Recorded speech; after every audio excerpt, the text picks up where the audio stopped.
This is called Mongolian beef, and I have never had Mongolian beef at the restaurant, so I don't have a clue what it's supposed to taste like.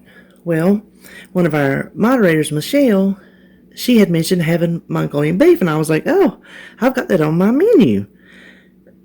I told her I'd never had it, so I wasn't sure what it was supposed to taste like. Well, what she described is not what I'm making. Mine is sweeter, and there's no onions in it. I'll put some green onions on top, and it's not hot at all. There's not an ounce of spice in here. So this is Mongolian beef my way. That's all I know. That's all I know what to call it, because this is how we make it. So what I'm going to do is, now first of all, let me tell you, you can see my steak over here. Use flank steak. That's what it calls for. That's what I've always used. Flank steak. Cut it across the bias, thin slices. You can see how big some of these are. That's maybe a little bit thinner than that. The reason I don't have flank steak is I had these sirloin steaks. They're almost like mini roast, but David had found them back during that meat sale. He was out and he found these on markdown.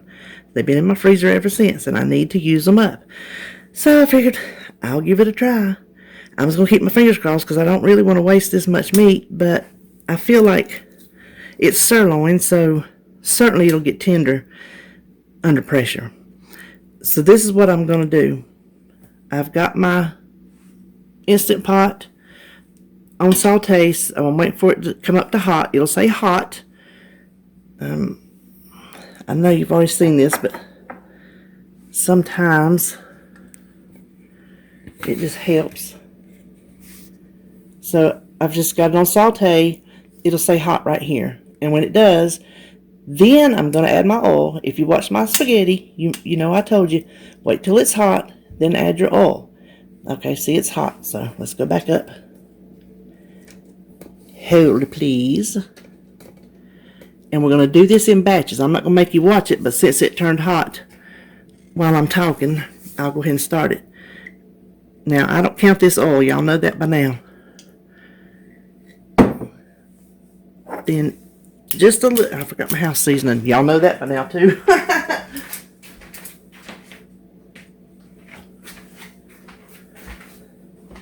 And I'm just going to season it as I put it in. Let me reach across. Just kind of spread. Don't crowd it.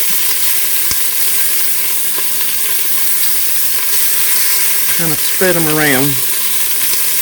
And we're going to do the same thing. Let's go ahead and season them. Same thing as with the hamburger.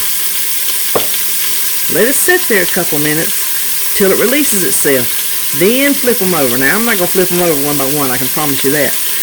I'll go in with my little spatula and kind of, do them like that. So that's what I'm going to do. Brown up on my meat and then come back and we'll add everything else to it. And you'll see how simple it is. Alright, now I got all the meat browned and I want to show you the inside. And I told you the meat won't stick. If you do it like I said, it will not stick. But this, if you can see it, you see that brown? That is because it was not there. This is all nice and clean. You're going to get some brown, obviously, because you're browning meat like this that hardly has any fat on it. But this turned brown from sitting here in the heat. After I turn saute off, it's still hot. So it's heating up those juices that are left on the bottom. So that's why we have the brown. Not because it stuck, because it did not. It came off very easily. So the first thing we're going to do, I just want to make sure if you saw that, you didn't think, oh, I messed something up, because you didn't. It's going to do that for you. Now, all we got to do is add our ingredients.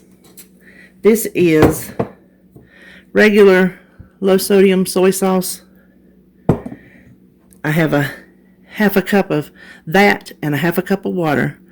I probably should have kept it on saute so we could get those bits up. But hold on, we'll we probably still got enough residual heat in here to scrape them up. We do.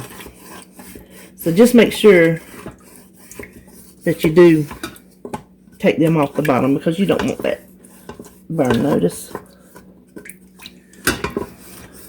It's hard to see through the through the soy sauce. See if I'm doing good. I think I am. Okay, now this is sweet. So if you know what I forgot to do? Well, it's too late now. I forgot to, when I took the meat off, to saute some garlic. So I'm just going to add it in. About 4 cloves of garlic. I'm just going to dump some spoonfuls in. And just let it cook like that. I mean, if the meat can get done, I think the garlic can get done. It just won't have that little browning on it or whatever it does. You don't really brown garlic. I think we'll be fine. Then, like a teaspoon or whatever of ginger. I use this squeeze kind, and I'm not going to measure it because obviously there's no points. So I'm just going to give it a good squeeze. It was already squeezing out.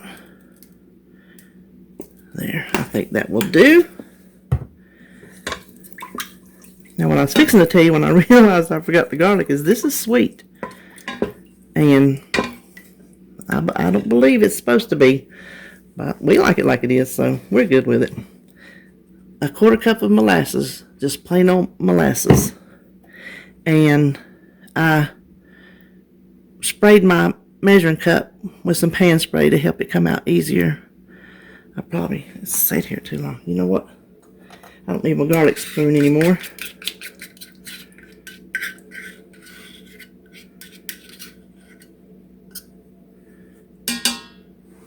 Oh, you're going to hear a noise. Hold on. I'm like messing up my counter. And then, well, let's go ahead and get that stirred in.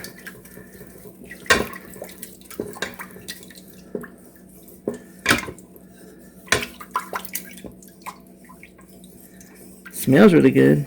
If you like the smell of soy sauce, if you like soy sauce, you'll probably like this. I didn't tell you the meat. Let me tell you in a minute. Now it calls for 2/3 cup of brown sugar. Woo! It raises the points up way too much. This is the first time I've ever tried it with the substitute. So this is the Locanto brown sugar substitute. I'm just gonna cross my fingers like I do every time I cook for y'all. I cross my fingers that it turns out. Sometimes it does. Sometimes it just does not.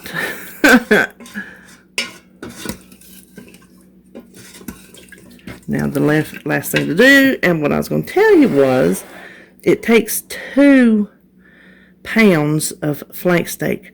My sirloin steak, I'm going to try to do this without making a big splash.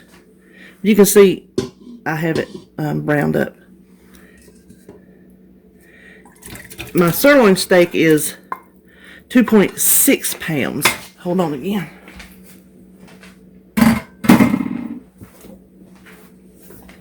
And the way I'm going to just push that down into the liquid there.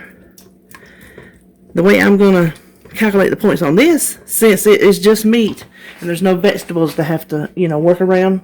I keep making racket for you. Is 4 ounces a serving. And this is like 40 ounces of meat, so that's easy. This is 10 servings. And when I put it in the recipe builder, it come up to 4 points. That's all for this sirloin steak. And that's calculating the sauce in it too, because the only points is your molasses. If we had added real brown sugar, that's where it goes up. So we just want to put it on, seal the vent, and come down here. Pressure cook. I try to see from behind. 12 minutes, and that's it. And I'm going to look at the clock. It is 5:23 a.m. And when I hear it beep, I'm going to try to pay attention to how long it takes to come up to pressure to give you a better idea of how long this will cook. So, see you back. All right, y'all, we're going to do this together. It's been sitting here for 17 minutes because I got busy. I let that pressure out, and I'm crossing my fingers because I really don't want to mess up supper, knowing I'm not going to be home to fix it. It smells absolutely delicious. Now, the next thing we want to do, and I forgot to get it ready. Oh, bummer. Cancel it. Put it back on saute. You can take your meat out at this point to thicken it, but I'm just going to do it with the meat in there because I'm lazy. So let me get my cornstarch and water because I forgot. Okay, you can hear it. Let me see if I can let you see it. Ooh, if that had fallen in there, I would be... So what I have here is just 2 tablespoons of cornstarch and 2 tablespoons of water. I'm just going to thicken this up a little bit. Hopefully, I am the world's worst judge of how much cornstarch and water mixture to put in something to thicken it up. The world's worst. I can't tell. I can't tell if that meat is tender or not. And I'm not even going to worry about it in front of the camera because for my supper today, with what I had on hand, it just is what it is. You're going to make it with flank steak the way you're supposed to make it, and it's going to be tender every time. So I'm not even going to test this on camera so you don't have a false sense of, hey, does this recipe work or not? Because it does work with flank steak. I don't know cuts of beef. I don't know what beef is supposed to do what. Like what beef is best for frying or baking or, you know, whatever else you can do.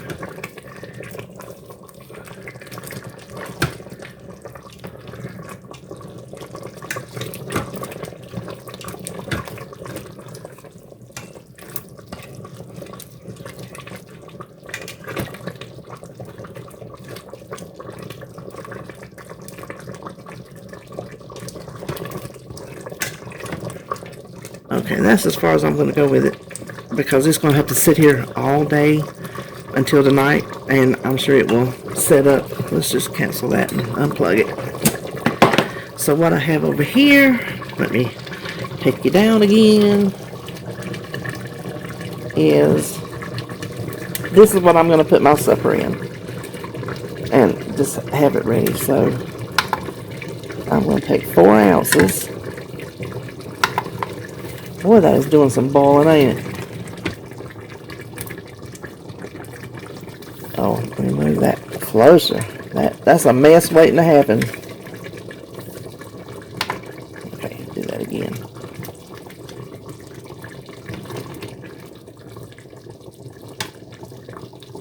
Four ounces is only 4 points, so if I wanted more, I believe I could have more, but that's 4.35. I think I do want a little more than that. Goodness gracious. Alright, 5 1/4. Now, I'm going to have some rice. I'm going to put some rice on the side over there. And 1/10 of this recipe is the points. So, I'm not going to measure out that liquid. I'm just going to scoop me some on my rice. And it won't be close to how much you can have because it makes a lot. Hold on. Oh.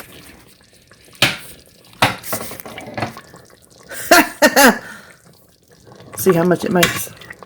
It makes a lot. That was fun, wasn't it? So this is my 5 1/4 ounces. Oh, this is a terrible. This is about as bad as yesterday's meal prep with that grape salad. That was terrible. Now I did make some Asian vegetables. I'm gonna put that on there, and when I get everything together, I think I'll come back and show you my plate of food and how many points it is total. How about that? All right, here's my supper when I get home tonight. I calculated 5 points for the beef since I went over just a hair. 10 servings, I went over by 1 1/4 ounces, so I added a point to it. I have 3 points worth of rice, a little bit of my juice on there that goes with the beef, and that's not near 1/10 of the amount that's in there. And then 0 points for the mix, because I don't know, I might throw a point at it. Just depends. I didn't think to look it up because of those water chestnuts and those little baby corns. But there's like there's two water chestnuts. There might be another one under there. And there might be another. There's two baby corns. So I'll have to look that up and see. So there you have it. This is what I'm going to do. I'm going to put on my little lid. I'm going to set it over there. I'm going to stick a note on it that says mine. And when I get home tonight, dog tired, I will have my supper. And then I don't have to feel guilty about sending David off with an empty belly, trying to find somewhere to drive. Well, he can't drive his big truck through, that's for sure. he has to find somewhere that he could pull his rig up in and park. And 9 times out of 10, that's going to be a truck stop, and he's not going to find nothing good at some little old side of the road stop. So I got his supper ready, which it worked out good that I had planned this Instant Pot meal before I ever made my appointment, because it's so simple and quick to make. Now, let me tell you, the sauce is delicious. Whether it is Mongolian beef or not, whatever it is, it's absolutely delicious. And it is sweet, but it's not sickening sweet. It's like a deep sweet with that soy sauce in there. So I highly recommend it. And if you want it spicy, you add your sauce or red pepper flakes or whatever it is that y'all hot and spicy people use. As far as I go, it's Texas Pete in something and not a lot of that. All right, there you have it. Instant Pot Mongolian beef, my way. Have a good day.